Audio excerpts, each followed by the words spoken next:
TV, Nairobi. Thoth oganda jo Kenya pod medo yuago pek mar ngima ahinya to nengo mwandu magikoni koro medo mana idho nyaka ne piny owacho mar Kenya Kwanza donji e telo.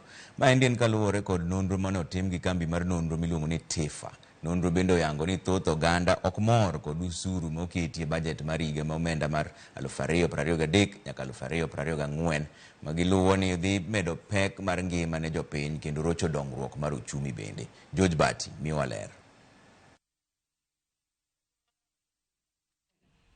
Think that people who contribute to the housing levy will get a house.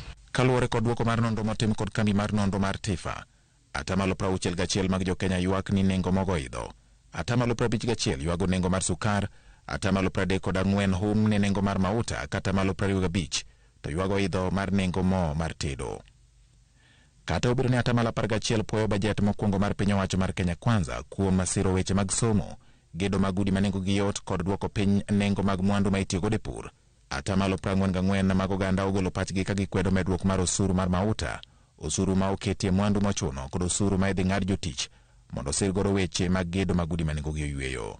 E wi gedo mag udi mane onyuolo twak mapek e pacho ka motelo ne somo mar bajet kor dwe mokalo, nonro mar TIFA bende oyango ni atamalo 69 mag jo Kenya pod other kod gedo mag udigo, kata malo 24 koni en okang' mabiro miyo jopiny dak e kit ngima manigi nyadhi.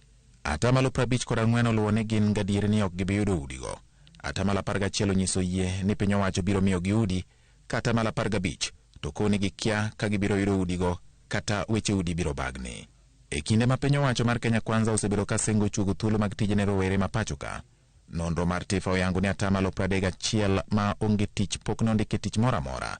Atamalo 29 gin joma timo tijegi giwegi, atamalo 14 timo tije lwedo, kama atamalo 11 kende ema ondike tije mag andika magidhie pile pile.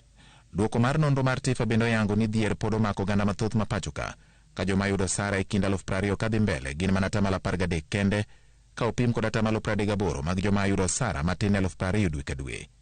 Kata obedo ni ngima tek, atamalo 40 to koni gitemo kendo gikungo, kata malo 7 koni gionge gi gima ginyalo kungo.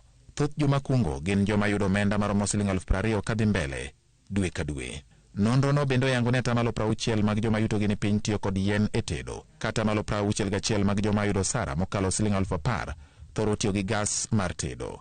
Thoth joma tiyo kod yien e chweko gin joma odak e kor gwenge. Kata obedo ni piny owacho singo fungruok mar ngima ne oganda jo Kenya kinde mabiro kendo jiwo jopiny mondo med mana rido kanda, nonro mar TIFA to koro yango ni nyaka ne Kenya Kwanza donje telo, weche pok odhi maber goganda jo Kenya. George Bati, Ramogi TV.